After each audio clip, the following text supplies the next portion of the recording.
আজকে আমি একটু বেগুনি ভাজার প্রিপারেশন করছি।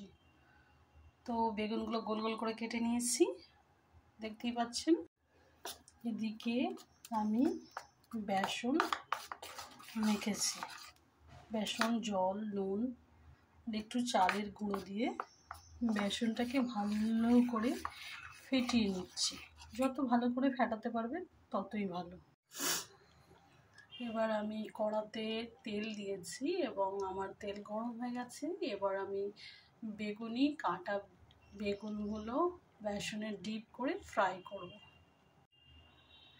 এরকমভাবে গোল গোল করে কাটা বেগুনিগুলো ডিপ করে কড়াতে ছেড়ে দেবো।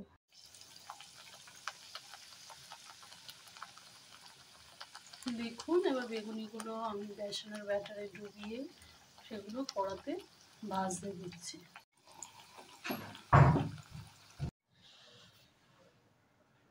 এবার কিছু কুমড়োও কেটেছি, এবার কুমড়োগুলোও ভাজতে দিয়েছি। বেসনের ব্যাটারে ডুবিয়ে কুমড়োগুলো আস্তে আস্তে করে ভেজে নিচ্ছি। এবার দেখুন, আমার বেগুনি একদম তৈরি। বেগুনি, মুড়ি আর আলু সিদ্ধ মাখা।